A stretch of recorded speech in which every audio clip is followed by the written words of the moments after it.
This has been a long time coming, and I've been meaning to write this up. And now, in the world craziness of COVID, it seems like the best time, since I have more time now than ever. I want to tell you about the scariest thing that has happened to me and my family, especially growing up in the mid-90s. So, we grew up, or I should say I grew up in the Midwest. My dad didn't own a farm. It was more of a really small ranch. We had about 2 goats and some chickens. My dad was somewhat of an old-timer, but he's passed now. I'll get into that later. After a while, we had been having some problems with coyotes breaking into our chicken coop, killing a lot of our livestock, something I'm sure many ranchers and farmers have to deal with, though I'm not entirely sure. I was pretty much a loner as a kid. Didn't really play with a lot of other kids, even in school. I just kind of did my own thing, so I never really got out much, at least with other people. Anyway, after a while, and I think after losing about 4 or 5 chickens, my dad was getting pretty fed up. So, he went out and laid a handful of traps. Not bear traps. I can't exactly remember. But at the time, I want to say I was around 12 or 13. I can't remember my exact age. So, he waited, and about 2 days later, 3 dead coyotes turned up in these traps. I think it's important to make note that these traps were never meant to kill the coyotes, merely just to trap them. My dad, well, I don't know what he was planning on doing. I think he was going to kill these coyotes himself with his rifle. But these coyotes, well, they were already dead in the traps. The traps were just meant to ensnare them, but when he found them, they were dead. And the most disturbing part is each one of them had 2 large holes on their necks, and their blood had been sucked out entirely. There was no other visible injury or trauma to the body, or any blood for that matter. Whatever had happened to these coyotes, all 3 by the way, had their blood totally extracted out. My dad tried not to think too much of it, as unusual and abnormal as it was. So, life went on, time went on. No more coyotes, or at least for the time being. Going forward about 3 or 4 weeks, maybe a month or 2 at most, my dad was driving around later on in the evening, and I want to say this was probably later summer, maybe 7 p.m. The sun was still out, but nearly setting, and as he usually does, drives around the edge of the property to check the perimeter fencing, making sure there are no weak points, as he was suspecting there was a certain part of the property where the coyotes were easily getting in. Here is where he had his sighting. As he was making his way around the perimeter of the fencing, this thing came running out of the woods at him from his side. He was able to shoot at it, but it only chased it away. It freaked him out badly. He came back sweaty, pale white, and practically talking triple speed. When he described the thing to me, he explained that it looked like Nosferatu in the face, but had a very long, pale human body, like a naked person, and ran like a gorilla does, kind of at an angle, but the legs and arms were very, very long, distorted and unnaturally long, like somebody grabbed them and yanked them out really, really far. He also said that the hands and feet had very long, black claws. This thing also appeared to have black eyes, or empty eye sockets. He couldn't exactly know for sure. Well, moving along the timeline, here, about 4 years later, I was now 17, and either a junior or senior in high school. My dad was driving the same pickup, and it was sometime, I want to say in the fall or winter. It was getting dark pretty early, and I know that because he usually is always home before 7, so this had to have been sometime between 5 and 7 p.m. He believes the exact same creature had it out for him and came to attack his truck as it leapt out of the woods from the ditch on the side of the road, latched onto his driver's side door, and tried to pry it open. surprisingly to his horror, knowing actually how to open a car door.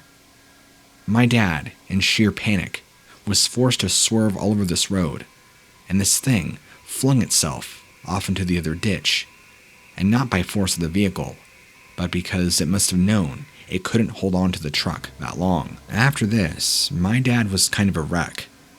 He began drinking for a little while, maybe for a few months, where he was heavily into alcohol, and he said he could see this thing in his dreams, coming for him. And that's when he proclaimed that he had heard this thing tapping on his window at night, trying to get in. My mom had passed away a long time ago, so it was mainly just me, my younger brother, and my father. He always kept his rifle at his side, never knowing if this thing was going to try and break into the house.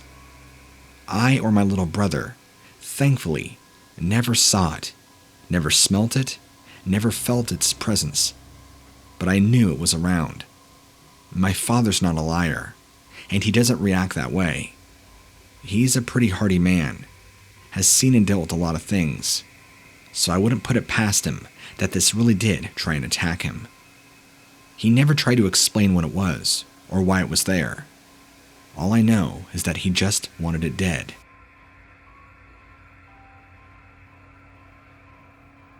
This was back in 2001, when I was spending a lot of time over at my cousin's house, because, well, my parents had a very toxic relationship, to say the least. I'm talking about physical brawls, severe alcohol and drug abuse. You know, the typical environment it is for a lot of broken homes to be your pretty typical broken home environment. And it got to the point to where I was tired of seeing the violence, the verbal abuse, and all the other destructive behaviors that come along with it.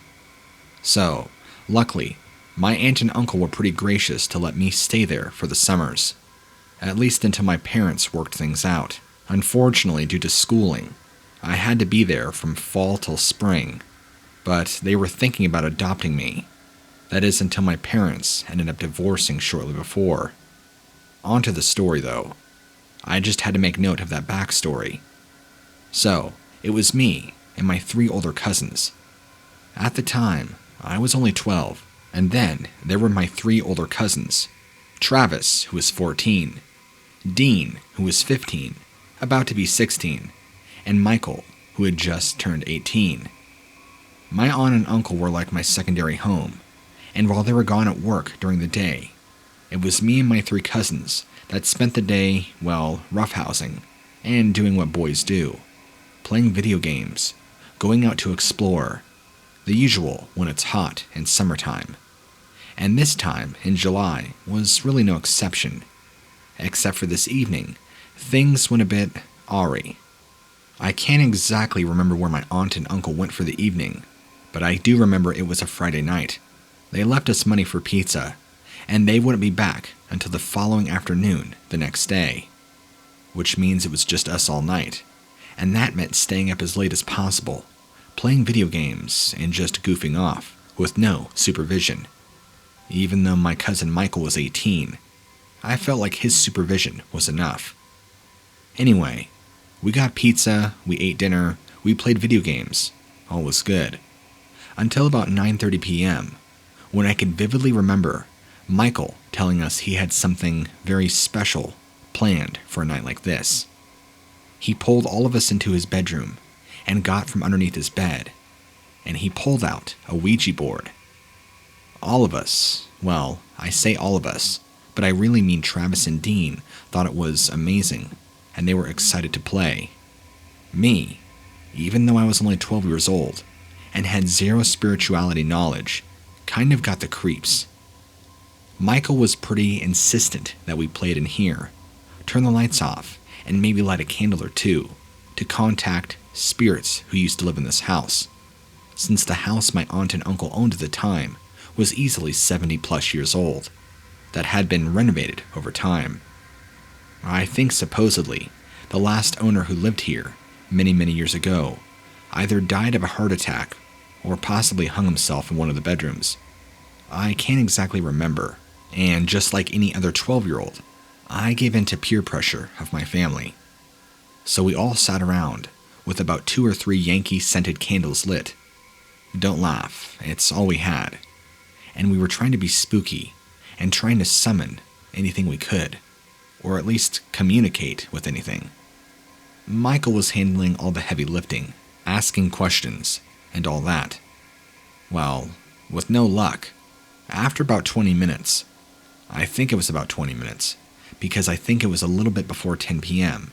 that we decided to quit, because we weren't getting any responses, and both Dean and Travis thought the whole thing was lame, because they were under the assumption that it would be something like The Exorcist, although I don't think that movie involved a Ouija board, but you get the idea.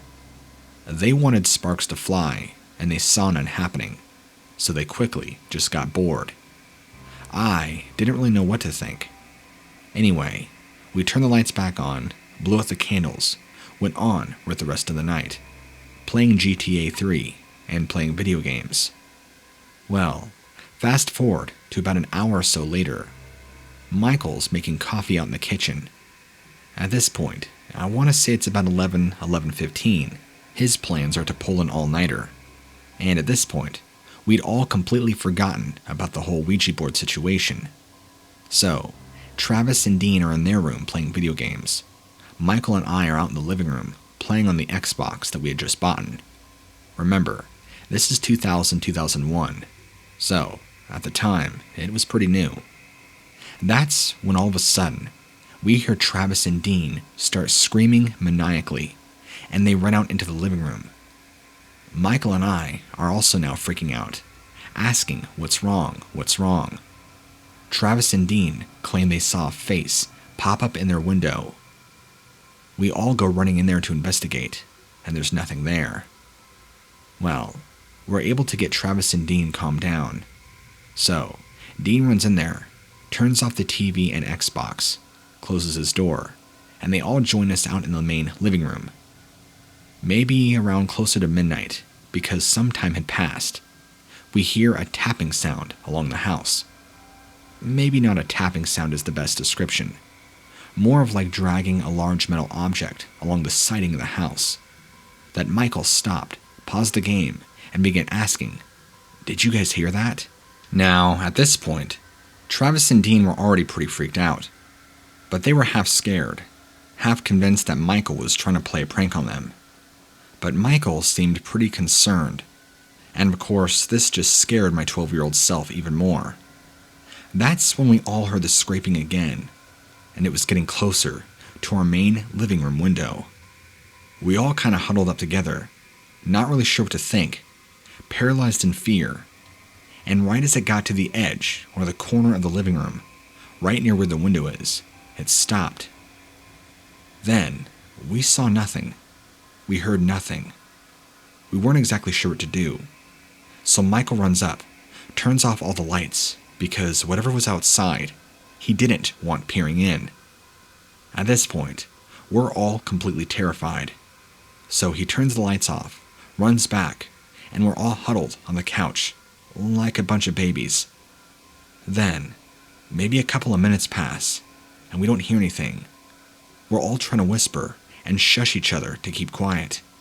That's when we can hear heavy, raspy breathing coming from right outside. Although it sounded close by, because it was dark outside and in, we couldn't exactly see outside or make out any details beyond maybe 5 or so feet. So, Michael got the bright idea that he was going to be Mr. Brave, open the front door and turn the porch light on, hopefully scaring off anybody or any animal that could have wandered by, thinking this whole thing has gone far enough. Well, he opens the front door and at the same time, simultaneously turns on the porch light. And since where the living room is and the front door is, the porch light illuminates anything directly in front of it, and from where we're sitting on the couch, if the porch light comes on, it will illuminate anything in our field of view, since where we're facing is directly outside the living room window. Meaning that if something was outside the living room window and the porch light came on, we'd have a full view of whoever or whatever it was. Well, he did, as Michael was sticking his head out, and sure enough, there was indeed something there, staring back at us, just outside the light's reach. at least before the light was on. Now this thing was fully illuminated, and I keep referring to it as it, because I don't know what it was. But as soon as that light came on, all four of us were screaming bloody murder, because that's when we saw this thing or creature. It was incredibly pale, white, had a human head, and somewhat human face, but it had these massive gnarly fangs poking out from its mouth, almost kind of like it had massive canines with little ridges of sharp teeth, these yellow reptilian piercing eyes, and virtually no nose. I think just nostril holes. I don't know what it was, but as soon as we flicked the light on, and we caught about a glimpse of it for a second or two, it kept its gaze intently locked on all of us, and quickly moved out into the shadows, far beyond our reach. That's when we all screamed even more, ran back inside to the back bedroom, locked the front door, turned off every light we could, and held on to baseball bats, or huddling in the bedroom. I can remember that was the first time I had ever seen an 18-year-old boy cry. But I can't blame him. We all were sobbing out of fear. We were terrified. That's when Dean mentioned the Ouija board, that Ouija board must have summoned that vampire-looking creature.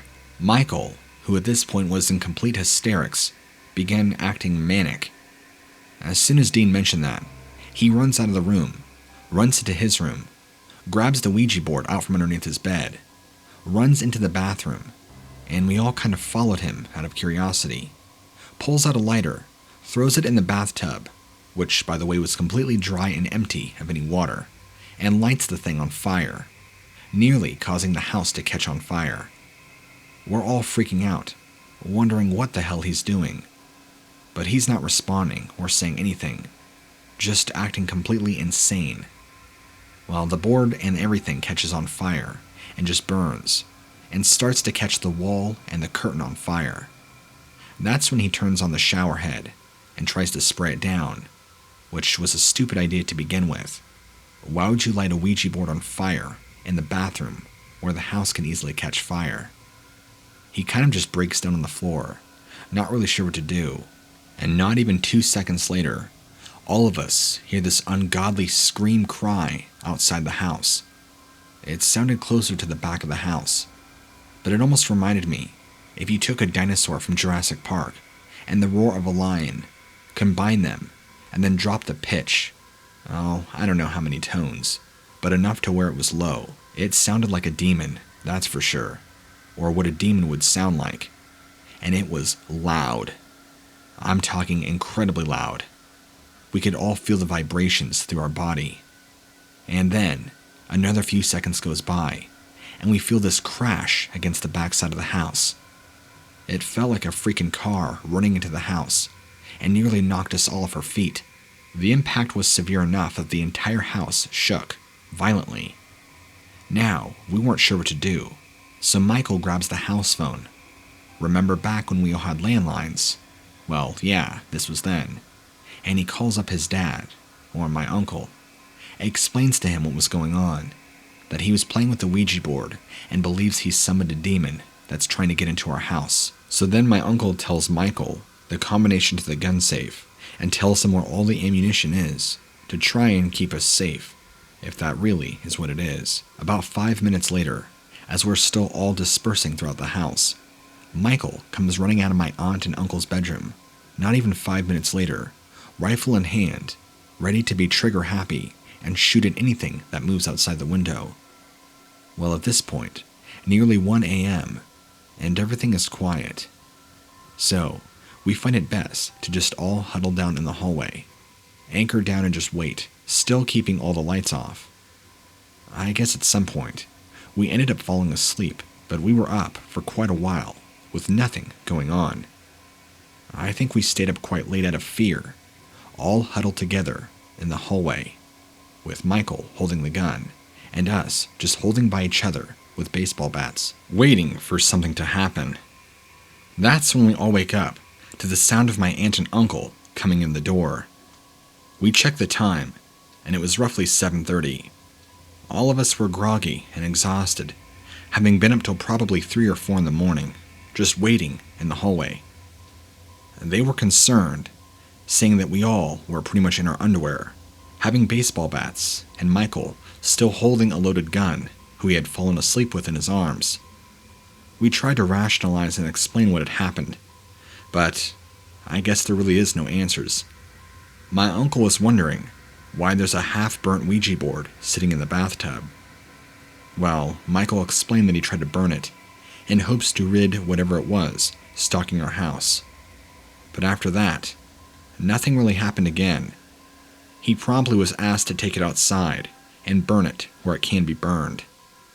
There were no tracks outside, no evidence of any issues on the house, no scratch marks, nothing. Either that was a nightmare all four of us experienced simultaneously together, or we were truly visited by some sort of vampiric demon